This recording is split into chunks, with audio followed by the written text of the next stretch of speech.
کہا گیا تھا پہلی بات تو یہ فکر اسلامی جسے کہتے ہیں، فکر جسے کہتے ہیں، جب اس کی نسبت اسلام کی طرف ہوتی ہے تو پھر اس فکر کی جامعات ہے اور اس کی نشو و نما کیسے ہوئی، پھر یہ جو کہنا چاہیے اس کی خصائص خصوصیات میں شمولیت نظام اور اس کا عملی ہونا، انسانی ہونا، مثبت ہونا یا بعضوں میں اس کا ربانی ہونا یا وسطیت یعنی اقدار و توازن کا اس میں پایا جانا، یہ سب ان کے خصائص ہو گئے۔ مصادر کے بارے میں بتایا جائے کہ قرآن، حدیث اور ہماری ثقافت۔ اب جب یہ چیزیں سامنے رہیں گی، اب اس کے بعد جو بات ہے وہ یہ کہ اس پس منظر میں کچھ لوگ کھڑے ہوئے جن کو ہم مفکر کہتے ہیں، تو جو فکر کی تعریف ہے وہ سامنے رہے، فکر اسلامی تعریف خاص طور پر، تو ہر مفکر کو آپ اس تعریف کو سامنے رکھتے ہوئے آپ اس کے بارے میں فیصلہ کریں گے چاہے وہاں کی مفکر اسلامی ہے یا مفکر اسلامی نہیں ہے۔ بات کیا بتائے گی کہ قرآن و حدیث کی روشنی میں اس کو بنیاد بنا کر نئے مسائل کا حل تلاش کرنا، اس طور پر کہ وہ حل قرآن و حدیث سے متصادم نہ ہو۔ اس کی مثال کسی شراب ایجاد کرتا ہے تو وہ کیا ہے، مخترع کہہ سکتے ہیں، مجرم کہہ سکتے ہیں، یہ مفکر کو بھی کہا جائے گا۔ اور دوسری چیز، اب جب اس کو سامنے رکھیں گے تو تین طرح کے مفکرین سامنے آتے ہیں، تین مطلب تین مسائل میں فکر وجود میں آتے ہیں، یا یہ کہہ سکتے ہیں کہ تین طرح کے موقف وجود میں آتے ہیں۔ کیسے؟ ایک دور تھا جو ہمارا بڑا روشن تھا، کامیاب تھا، ہمارا اشرف غلبہ تھا، پوری دنیا پر ہماری حکمرانی۔ اس کے بعد کیا دور آیا؟ دور آیا ہماری ظلمت کا، ہماری بستی کا، ہمارے زوال کا، ہر میدان میں ہماری شکست اور ہر معاملے میں ہماری ناکامی کا، جو اس وقت چل رہا ہے۔ اس وقت یورپ اندھیرے میں تھا، آج ہم اندھیرے میں ہیں، آج وہ روشنی میں۔ اب لوگوں نے سوچنا شروع کیا، وہی اور فکر سوچنا شروع کیا کہ آخر یورپ میں یہ تبدیلی کیسے آئی، ان کو عروج کیسے حاصل ہوا، اور ہم زوال کی مطلب پستی میں کیوں کر پہنچے۔ غور کرنے والوں کی یہ مفکر تھا کہ وہ غور کرتا ہے قرآن حدیث، جو اسلامی مفکر تھے انہوں نے قرآن حدیث کی روشنی میں غور کرنا شروع کیا کہ آخر کہاں ہم سے غلطی ہوئی، کہاں ہم سے کوتاہی ہوئی، کیا ہم سے چوک ہوئی کہ آج یہ نوبت آ گئی ہماری۔ ایک ہمارا وہ دور تھا، عباسی دور تھا، اموی دور تھا، یا ترکی کا خلافت عثمانیہ کا دور تھا، تو پورا یورپ ہمارے تابع تھا، ہمارا غلام تھا، وہ ہم سے وقت مانگتا تھا، ہم ایک ہفتے کے بعد وہاں کے بادشاہوں کو وقت دیا کرتے تھے۔ تو وہ اس نتیجے پر پہنچے کہ یورپ نے جو ترقی کی ہے وہ ایک ہی بنیاد پر کی ہے، اور ہم نے جو پستی آئی ہے وہ دن سے دوری کی بنیاد سے آئی ہے۔ وجہ اس کی کیا ہوئی کہ جب صلیبی جنگیں ہو رہی تھیں اور اس میں صلیبیوں کو بے در پہ شکست ہو رہی تھی، تو انہوں نے مطلب غور کیا اپنی شکست کے اسباب پر، تو وہ اس نتیجے پر پہنچے کہ علم بھی ایک راستہ ہے جسے ہم ترقی کر سکتے ہیں، کیونکہ ہم مسلمانوں سے عسکری میدان میں نہیں جیت سکتے، ہم اس سے زیادہ طاقت حاصل نہیں کر سکتے، لیکن اگر ہم تعلیم کے میدان میں محنت کریں گے تو ہم کوئی نہ کوئی راستہ نکال لیں گے۔ ہمارا کیا ہوا کہ ہم پہلے سے ہی ان سے ہم لوگوں کا اشتغال تھا، لیکن مسلسل صلیبی جنگوں کا اثر یہ پڑا کہ ہمارا رجحان جنگوں کی طرف زیادہ ہونے لگا، ہم میں عسکریت پیدا ہونے لگی اور ان میں تعلیم کا رجحان بڑھنے لگا۔ اب جب تعلیم کا رجحان بڑھا تو ترقی شروع کی،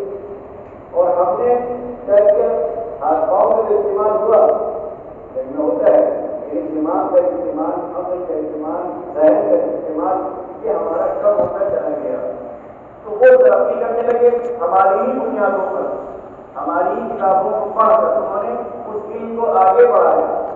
اور ہم نے وہیں پر اپنے کو روک کر اپنا راستہ جنگوں کی طرف بدل دیا۔ تو ہم علمی طور پر بستی کی طرف جانے لگے اور وہ علمی اعتبار سے ممتاز ہونے لگے، پائے ہونے لگے۔ یہیں سے ان کی ترقی کا دور شروع ہوا۔ تو اس میں کوئی جھوٹ نہیں ہے کہ یورپ کی ترقی کے پیچھے جو سب سے بڑا محرک ہے یا سبب ہے وہ کیا ہے؟ تعلیم۔ سب مانتے ہیں، لیکن تعلیم کے ساتھ ساتھ ان کی اپنی ایک ثقافت بھی ہے، ان کا اپنا ایک کلچر بھی ہے، مطلب وجانیت ہے، فحاشی ہے، بے حیائی ہے، شراب ہے، جوا ہے، یا تعلیم میں اختلاط ہے، جو اختلاط کی خرابیاں ہیں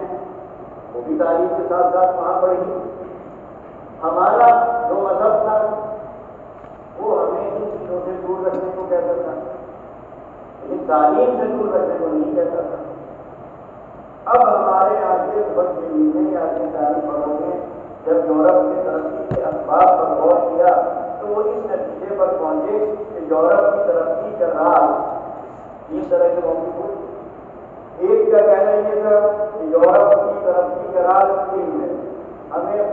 علم کو اپنانا چاہیے۔ ایک کا کہنا یہ تھا کہ تنہا علم کو اپنانے سے کام نہیں چلے گا، ہمیں پورا کا پورا یورپ کو اپنا لینا چاہیے، اس طور پر کہ ان کی ہر چیز ہمیں اختیار کریں، حتیٰ کہ ان کے عقائد بھی اختیار کریں، ان کی تہذیب، ان کی ثقافت، ان کا کلچر بھی اختیار کر لیں۔ ایک موقف یہ تھا۔ ایک یہ تھا کہ ہمیں یورپ سے کچھ بھی نہیں لینا ہے، ایک چیز بھی نہیں لینا، سمجھا؟ تو یہ تین طرح کے موقف سامنے آئے۔ ایک تھا انگی تقریب کا کہ ہم کو یورپ سے ہر چیز لے لینی ہے، اپنے کو انہی میں ڈھال، انہی کے رنگ میں رنگ دینا ہے، انہی میں ڈھال دینا ہے، تو جا کر ہم ترقی کر پائیں گے۔ اس میں کئی نام آتے ہیں، جیسے اقربات آزادی ہیں، طہا حسین ہیں، غلامہ موسیٰ ہیں، نجیب محفوظ ہیں، عالم عربی میں کئی ایسے نام ہیں جن کا کہنا ہے کہ لا تقوم للاسلام قائمۃ، لا تقوم للاسلام قائمۃ ولا يعود للمسلمین مجد الا اذا طبقنا الثقافة الغربية كلها في العالم العربي، کہ جب تک ہم اپنی تہذیب کو ان کے ساتھ اپنی تہذیب کو نہیں اپنائیں گے اور اپنے آپ کو نافذ نہیں کریں گے، جب تک ہم ترقی نہیں کر پائیں گے، اور ہماری وہ جو پہلے کی شہرت تھی یا عزت تھی یا طاقت تھی وہ ہم کو آگے نہیں ہو پائے گی۔ اس کی میں نے کچھ ناموں کی آپ کو مثالیں دی کہ یہ تھے جو کہتے تھے کہ اپنی تفریحات مت کر کے یورپ کی ہر چیز قبول کرو، جیسے وہ کھاتے ہیں ویسے کھانا ہے، جیسے وہ پہنتے ہیں ویسے پہننا ہے، جیسے وہ سوتے ہیں ویسے سونا ہے، جس لہجے میں وہ بات کرتے ہیں اسی لہجے میں ہم کو بھی بات کرنا ہے۔ مطلب وہ انگریزی میں جیسے ٹیڑھا لہجہ کیا ہوتا ہے، تھوڑا وہ ٹیڑھا ہوتا ہے، تو عربی بھی اگر ہم کو بولنا ہے تو وہ ٹیڑھا ہی کر کے بولنا ہے، اس حد تک نقصانی کرنا ہے۔ مطلب اس کے دماغ میں وہ اکثر سے مخلص تھے، نہیں تو وہ چاہتے تھے عالم میں ترقی کریں، لیکن کیونکہ ان کا مطالعہ قرآن کا اس طرح کا نہیں تھا، حدیث کا اس طرح کا مطالعہ نہیں تھا، اور جو بات کہہ رہے تھے وہ قرآن حدیث کی روشنی میں نہیں کہہ رہے تھے۔ بھائی ہمارے یہاں ٹھیک ہے علم حاصل کرو، کتب العلم اقرا، پہلی وہی اقرا سے نازل ہوتی ہے، اور علم کی فضیلت پر احادیث کتنی ہے، طلب العلم کی فضیلت ہوتی ہے، فرشتے جو ہے بڑھتے بھی جاتے ہیں، سب کچھ ہے، لیکن ہم سے یہ نہیں کہتے کہ ننگے رہو، وہ ہم سے نہیں کہتا کہ شراب پیو، وہ ہم سے نہیں کہتا کھڑے ہو کے کھانا کھاؤ، وہ ہم سے نہیں کہتے کہ بغیر شادی کے تم کسی بھی لڑکی کو اختیار کر لو، ساتھ رہ لو، یہ تو نہیں کہتا ہے۔ تو ہمیں یورپ سے وہ چیزیں لینا ہے، یہ دوسرا موقف ہے، وہ چیزیں لینا ہے کہ جو ہمارے مذہب کے پیداتی نہ ہوں۔ آپ نے مطالعات میں المدنیت الغربیہ سبق پڑھا ہوگا، مصطفیٰ کہ یورپ سے ہم نے لیا کیا؟ جو چیز لینی چاہیے تھی وہ نہیں لی، وہ چیز لی جو ہمیں نہیں لینا۔ ہم نے ان سے اوریانیت لے لی لیکن وقت کی پابندی ہم نے نہیں لی۔ ہم نے وہاں کی گہرائی لی لیکن وہاں کا قانون ہم نے نہیں لیا۔ تو ان کی اچھائیاں تو ہم نے نہیں لی،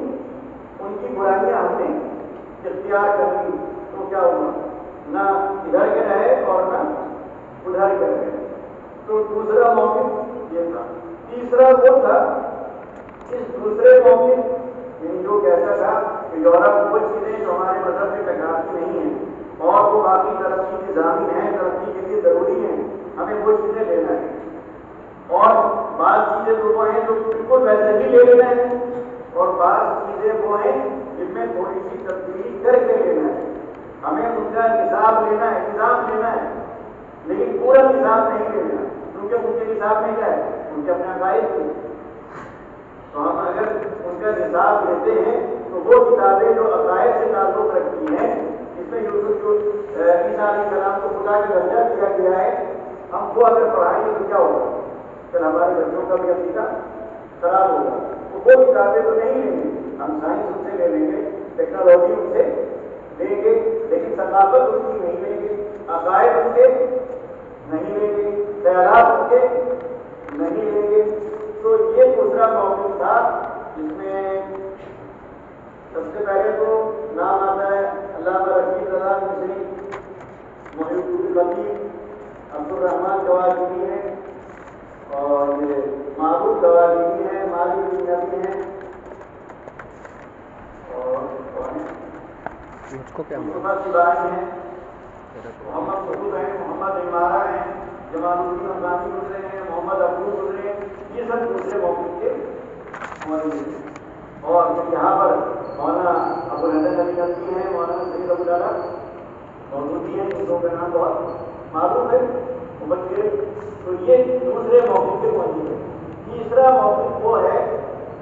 کہ ہمیں کچھ نہیں لینا، ہمیں ان سے کچھ بھی نہیں لینا ہے، حتیٰ کہ وہ اپنے موقف میں اتنے سخت تھے کہ انگریزی کے بھی مخالف تھے، کہ ہمیں یعنی انگریزی کو بھی حرام سمجھتے تھے کہ انگریزی اگر ہم نے سیکھ لی تو گویا اسلام ہمارا باقی نہیں رہے گا۔ یہ موقف کی ترجمانی ہمارا دارالعلوم دیوبند کا حملہ کرتا تھا، یا مصر میں جامع اگر اب تو بہت بدلتا جا رہا ہے، اب دارالعلوم دیوبند کی ضرورت محسوس کر رہا ہے، ان کے یہاں بھی انگریزی قابل ہے، جامع اظہر میں کافی تبدیلی آ رہی ہے، لیکن ایک دور وہ تھا انگریزوں سے نفرت کا کہ کوئی بھی چیز ان کی قبول کرنے کو آدمی تیار نہیں تھا۔ مطلب اگر وہ مثال کے طور پر پینٹ ہے، ایک یہ ہے کہ پینٹ کا سرے سے آدمی انکار کرتے ہیں، ایک یہ کہ پینٹ ٹھیک ہے ہم پینٹ پہن سکتے ہیں لیکن ہم دیکھیں گے اسلام کی روشنی میں، یعنی ڈھیلی ڈھالی ہو، جیسے ہو اتنی ڈھیلی ہو کہ ہم رکوع میں جائیں تو پریشانی نہ ہو، ہم بیٹھ کے استنجا کریں تو دشواری نہ ہو، خدمت نہ ہو۔ ہوتا کیا ہے کہ ان کے یہاں یہ نماز ہے، نہ ان کو رکوع میں جانا ہے نہ سجدے میں جانا ہے، پیشاب لوگ کھڑے ہو کے کرتے ہیں، تو اگر بہت ٹائٹ پتلون پہنے کے ہیں تو انہیں کوئی دشواری نہیں ہے۔ اب اگر ہم کہیں کہ ہم انہیں جیسی پتلون پہن لیں تو بہت سے لوگ کہیں گے کہ حالت جو پہننے میں، لیکن وہ کیوں کہیں گے کہ حالت ہے؟ اس لیے کہ وہ غور نہیں کر رہے ہیں پوری طرح، ان کے سامنے پورے اسلامی عبادت کا وہ تصور نہیں ہے کہ ہمارے یہاں رکوع کرنا ہے، سجدے کرنا ہے، اگر پینٹ بہت ٹائٹ ہوگی تو پھٹ جائے گی ورنہ ہم سجدہ نہیں کر پائیں گے۔ جتنے لوگ مجبور ہوتے ہیں مسلمان ہی بیچارے پینٹ پہنتے ہیں، کھڑے ہوئے پیشاب کرنے پر مجبور ہیں، کیوں؟ اس لیے گھٹنے جتنی وہ کس جاتی ہے کہ وہ بیٹھ کے تو نہیں پہن پاتے۔ اب اسلامی مفکر جو ہے وہ کیا کرے گا؟ ایک جو اسلامی مفکر نہیں ہے وہ تو کہتے کہ پہلے میں کیا ہے، وہ بھی ایک پاجامہ ہے، وہ بھی ایک پاجامہ ہے، بلکہ ہمارے پاجامے سے موٹا پاجامہ ہے، اس میں تو اور زیادہ صدر کوشی ہو رہی ہے، لیکن وہ صدر کوشی تو بغور ہی نہیں کرنا ہے۔ آدمی سیدھے میں جاتا ہے کہ پتلون ٹائٹ ہوتی کہاں سے صدر کوشی ہو رہی ہے، چھوٹی سی شرٹ ہے اندر سے ڈرے دکھ رہی ہے، کتنوں کی نمازیں خراب ہو جاتی ہے۔ اگر آپ غور کریں بعض ایسے باقی پیچھے کھڑے ہوئے ہیں، بعض نوجوان اسی طرح کھڑے جینس پہنے ہوئے ہیں، وہ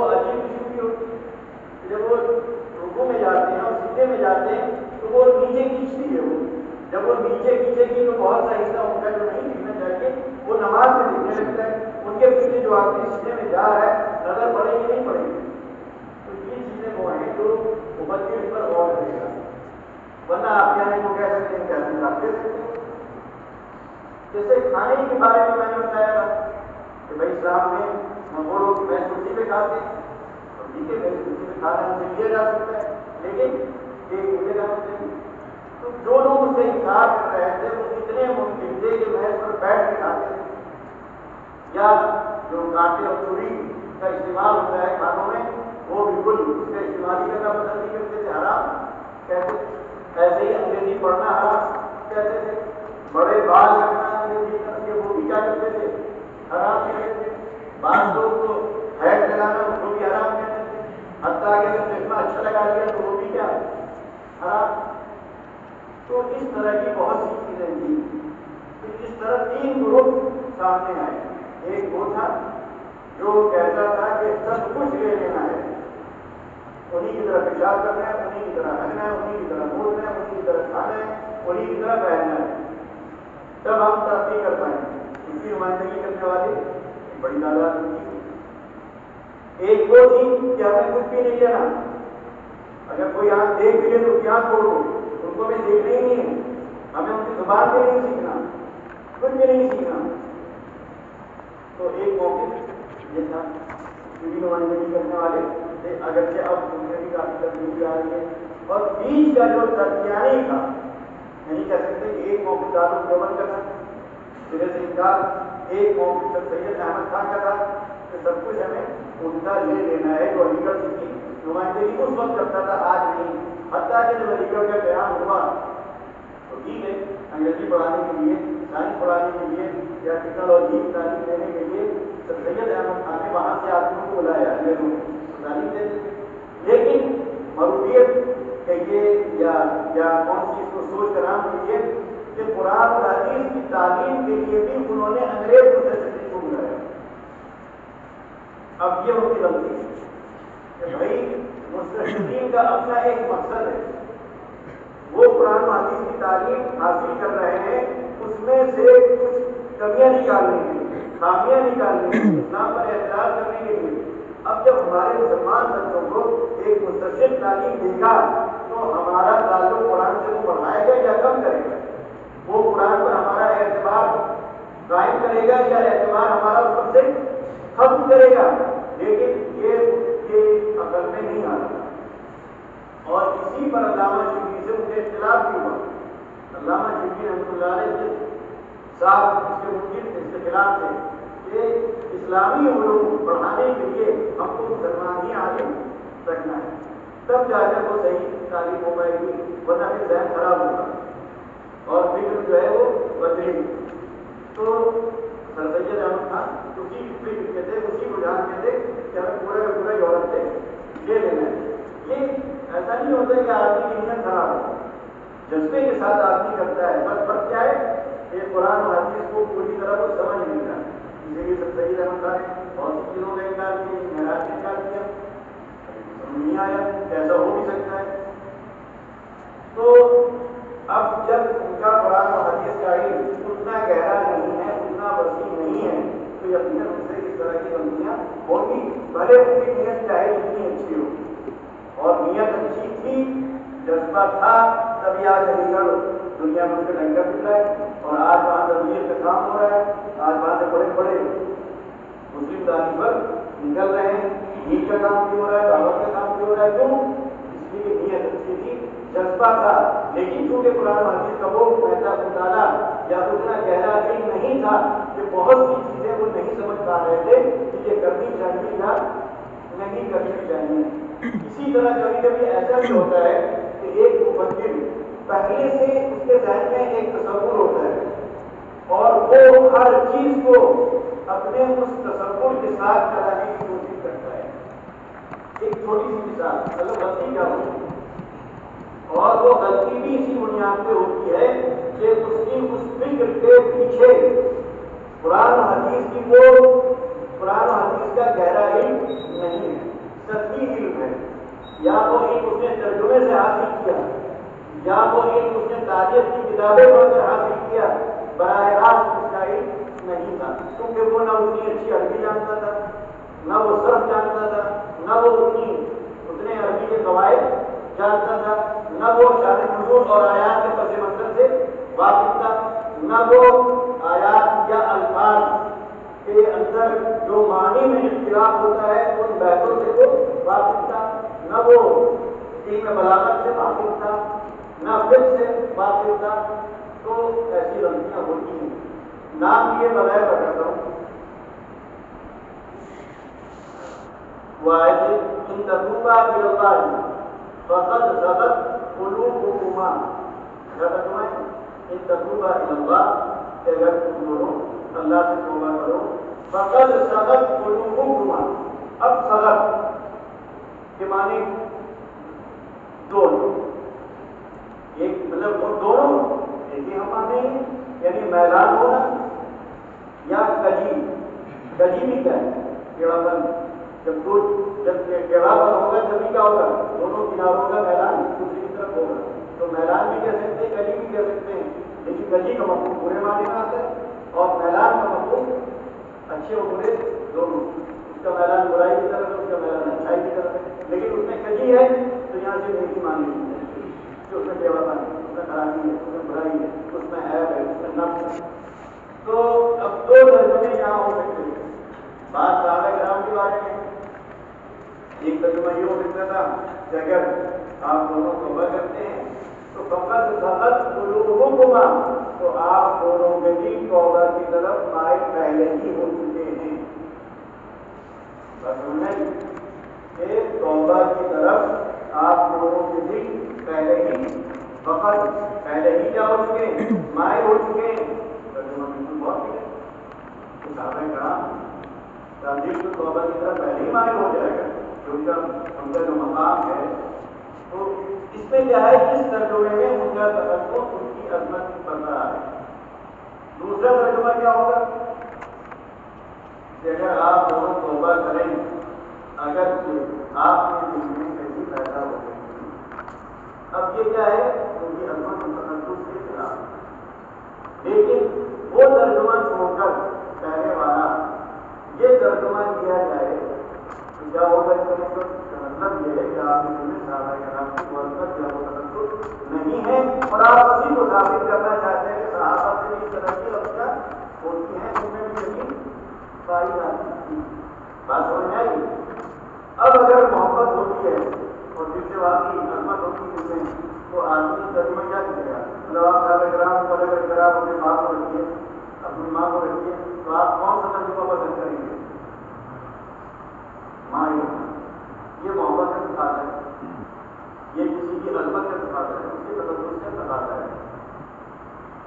دوسرا واقعہ،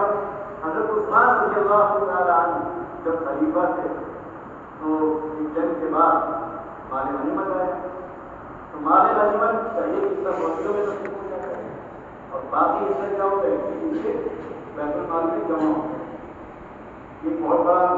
وہ ہے۔ تو مال غنیمت بیت المال میں جمع کیا جاتا ہے۔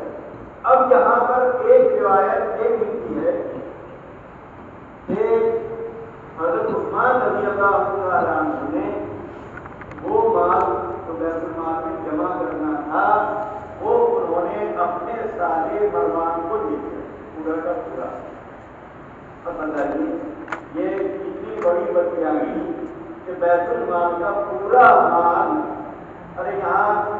ہم جیسے لوگ یا ندوے کے جو انتظام میں ہیں، اگر کوئی ان کے بارے میں یہ کہے کہ ندوے کا پورا چندہ انہوں نے ہڑپ کر دیا